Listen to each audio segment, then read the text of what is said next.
The Las Vegas Aces, the team that revitalized the modern day super team in the WNBA.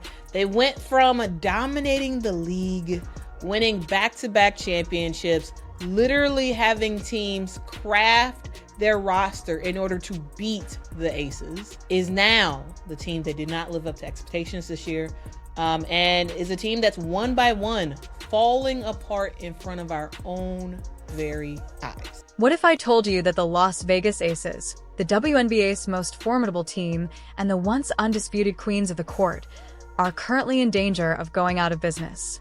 Free agency has started, and it appears that the front office is in disarray and that important players are considering leaving. How are Aces? MVP A'ja Wilson's handling of this abrupt decline in popularity from championship parades to team implosion is providing us with whiplash. I'm gonna go out there and I'm gonna try to be the best. I get y'all saying best player in the world. That's great. It looks great. But I want to be the best person. I want to be the best teammate, because that's how I get the best out of my team. However, as Vegas struggles, another club is emerging, the Indiana Fever. Under Caitlin Clark's leadership, they are creating an impenetrable arc, and their front office makeover is turning heads. Could we be seeing a shift in the WNBA? Are you ready to go? We have to get better. We have to really take a sharp look at ourselves, look ourselves in the mirror, see our shortcomings, and then, you got to make the moves necessary, whatever that means, to put the best product that we possibly can. It's not going to be the same group probably next year. It just won't. And I'm sad about that, because I really like that group. They were a pain in my ass, but I was a pain in their ass too. When the Las Vegas Aces were the WNBA's crown jewel, those days are quickly disappearing. The once unstoppable dynasty is disintegrating, and trouble is brewing in Sin City. Take a look at this. The Aces just lost to the New York Liberty in the 2024 playoffs, and their offense, which was once a powerhouse, collapsed when it mattered most. Kelsey Plum and Chelsea Gry's shooting percentage dropped by almost 7 points, and it seemed as though they had forgotten how to play basketball overnight.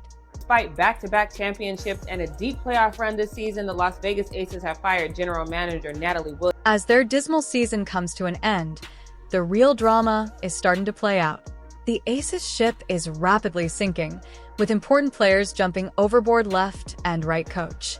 Becky Hammon was blunt when she said that this team would be different in 2025. What a statement.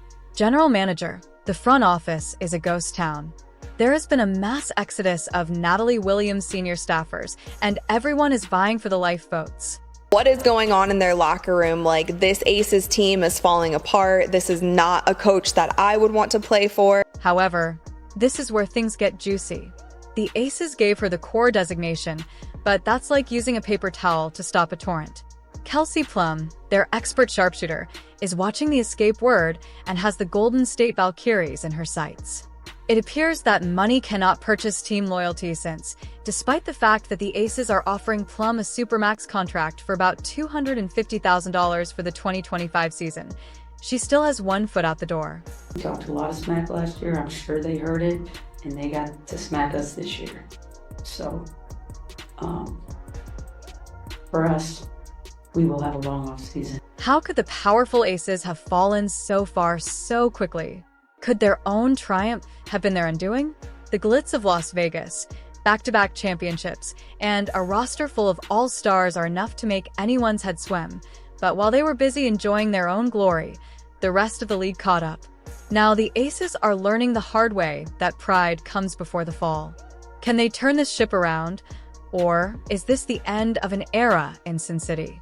It seems almost as though their success was the beginning of their downfall. Who knew that being at the top could result in such a spectacular tumble? WNBA's newest franchise, the Golden State Valkyries, have named Natalie Nakase as their first ever head coach. The Las Vegas Aces are more like a sinking ship with no one at the helm. The front office is looking more like a ghost town, and guess who might be the last person standing? You know what they say about an empty throne? Everyone wants to sit in it. Becky Hammon. But is it possible for one woman to navigate these turbulent waters? Let's dissect it. Although free agency has started, who is making the choices? Crickets. There's still no GM in sight. Let's now discuss Becky Hammon, who is considering a Cheryl Reeve-style takeover of the entire coach and GM combination meal. While this is a bold move, is it too soon?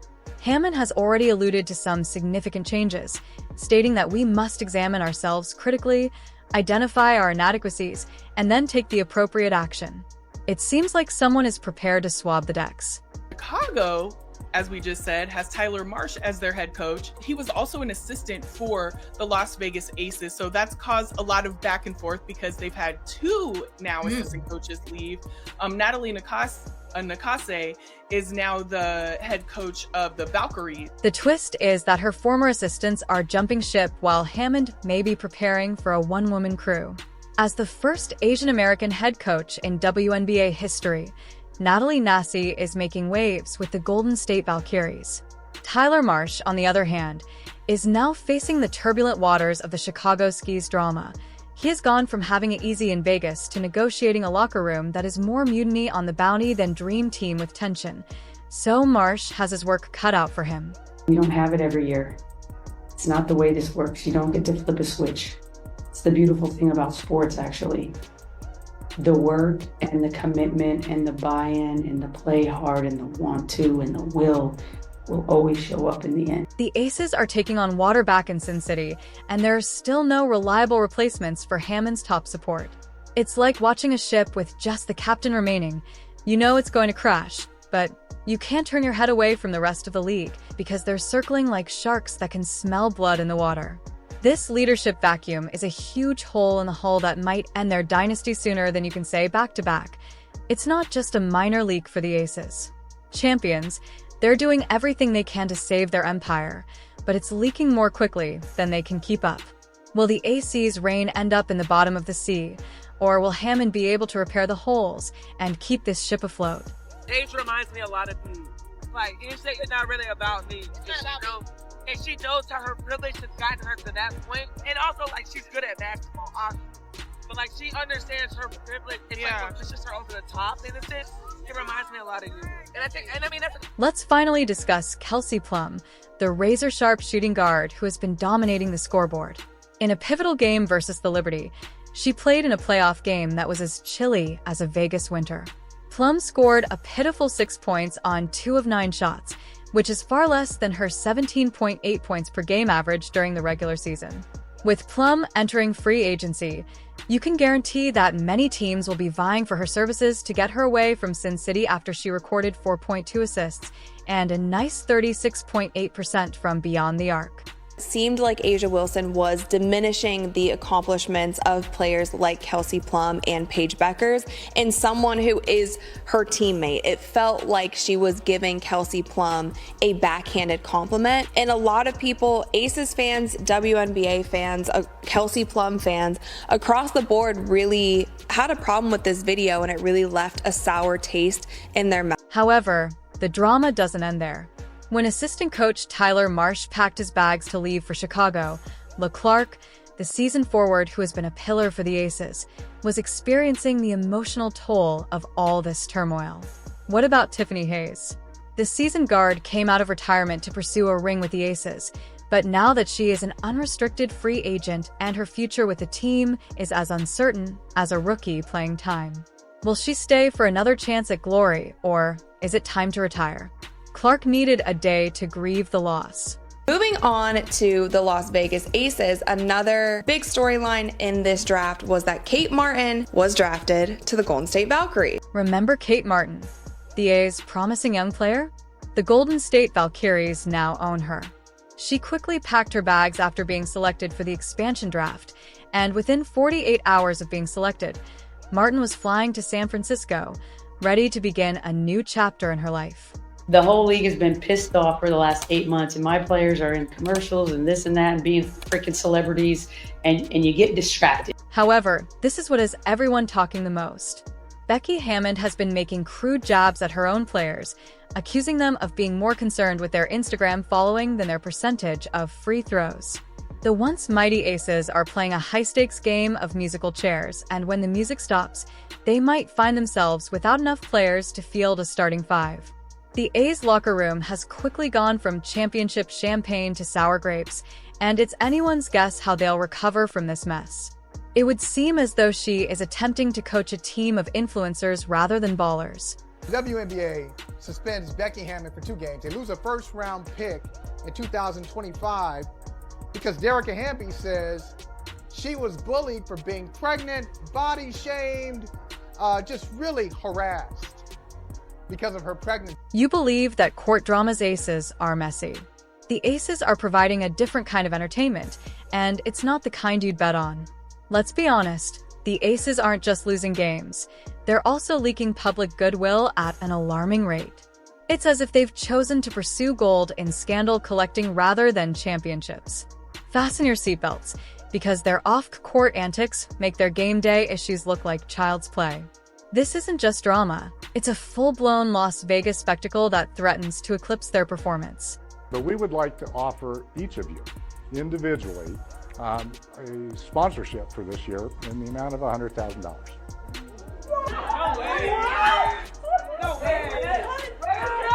The offer is really simple. We want you to just play. We want you to keep repping Las Vegas. Raising the Daika Hamis lawsuit against the Aces and the WNBA in 2024 for pregnancy discrimination is serious, you bet. The WNBA's top players are attempting to brush this off, but their defense appears as shaky as a rookie's first playoff game. But wait, there's more. Remember Becky Hammon, the coaching savior? She was benched more quickly than you could say technical foul for some dumb remarks about Ham's pregnancy, which the league called a violation of workplace respect. The players are upset. I'm sure they are. Top of that, the league is investigating the Aces for potential salary cap circumvention. Back in May, the Las Vegas Convention Authority gave each of the players an additional $100,000 to basically be active in the community. This is when things get crazy. The league is looking into rumors of covert benefits. We're talking about possible violations of the salary ceiling. Inappropriate player benefits could result in fines if these accusations are confirmed. Missed draft selections, or worse. Everybody can be good here and there, but who can be great every single game, every possession? And that's what I'm striving. A'ja Wilson used to have the most trouble choosing which championship ring to wear, but now she's watching her team's reputation fall apart more quickly than a house of cards in a Vegas windstorm. She's gone from celebrating victory to attempting to keep the team's momentum going. Even a title parade can't erase this much drama. The Aces are discovering the hard way that what happens in Vegas doesn't always stay in Vegas, especially when you're losing both on and off the court. Court performance from losing might help a lot. Come on, Andy, you know the question for that. You know the answer for that. From courtside tears to the furious altercation with a referee during the Aces playoff game against the Storm, Wilson's journey has taken a surprising turn after the WNBA's Golden Girl, when Wilson was all smiles and humble pie after winning MVP. Those days seem like the past, but these days you're more likely to catch her crying on the sidelines or getting into heated arguments with referees. Wilson's recent behavior has fans and analysts wondering if the pressure of a collapsing dynasty is getting to her. Her social media profile has changed as well, with clapbacks at critics and passive-aggressive remarks taking the place of motivational tweets. One fan asked what had happened to our humble MVP, to which Wilson just responded with an eye roll emoji. Always knew A'ja Wilson was overrated. Eric, let me see your resume. That's what I thought. But here's the thing. When you represent a franchise, every scowl, eye roll, and angry outburst is amplified, and Wilson has been displaying a lot of those lately. Her attitude is more important than her skill, and to be honest, it doesn't look good even when she's wearing the Aces. Though attitudes at camp are divided, some teammates commend her spirit of competition. Her recent on-court tantrums have not pleased everyone, but one anonymous player described it as walking on eggshells, since you never know what can set her off. What little girl wants to grow up and play in a league where you're targeted like that? How do you sit here and profess and demand that everyone take women's sports seriously when you can't even take it seriously enough to not act like a junior high queen on the court? It's stupid. It's so dumb. It looks like a soap opera. The coach, Becky Hampton, when asked about Wilson's behavior, Hammon simply replied, "We're all working on being better versions of ourselves." However, when asked about Wilson's behavior, the biggest cheerleader in Asia has been unusually quiet about the antics of her star players. The truth is that Wilson's attitude isn't just a personal issue anymore. It's become a symbol of the A's larger problems as the team faces controversy after controversy. Her demeanor seems to be mirroring the franchise's fall from grace. It's like watching a real-time metaphor for the AC's implosion played out in eye rolls and technical fouls. There's something about the way she plays the game, her passing, her shooting, that people really identify with. Oh, I really feel like we're poised and we're set up for a great, successful next era of Fever basketball. It's obvious that the crown is resting heavily on Wilson's head these days. You have to wonder if this is the real Wilson breaking under pressure, or if she is crumbling under the strain of attempting to keep a team that is collapsing at the seams together. Since Caitlin Clark moved to Indiana, the WNBA has been in flames. In addition to altering the game, this basketball phenomenon is rewriting it. The Indiana Fever are now the league's punching bag. With Kelly Koff returning as team president and serving as the mastermind behind the Fever's golden era, which included their 2012 championship and 13 playoff berths in 17 seasons, everyone is watching, and it all begins at the top. The future is so bright, and our ultimate goal is to hang another banner in the field house. And our ultimate goal is to come back in here after we win that championship and celebrate again like we did in 2012. The excitement didn't end there. They brought back Stephanie White as head coach and hired Amber Cox as general manager, a woman with contacts that would make a Hollywood agent envious. White is Indiana basketball royalty, and not just any coach. She played for Purdue and the Fever before guiding the team to the 2015 WNBA Finals. We are at a point where we have an attractive group, we have a great organization, we can attract a few free agents to come here and bolster and keep us on the path that we're on. Beyond the numbers, Clark's leadership energized the team's culture with a rising core that includes standout players like Aaliyah Boston and Lexi Hull, and seasoned guard Kelsey Mitchell leading the charge. The Fever's prospects are shining, and their approach centers on long-term growth and fostering team chemistry, attracting potential free agents who seek stability and a clear vision. Clark's debut season was nothing short of sensational. She broke 62 records, brought unparalleled energy to the team, and garnered league-wide attention.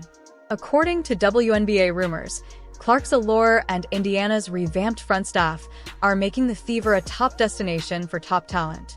Honestly, it makes me smile in return. Like, for me, I'm just myself. That's what I try to be. I try to just be a great role model for them, and I think it speaks to how I was raised as a kid.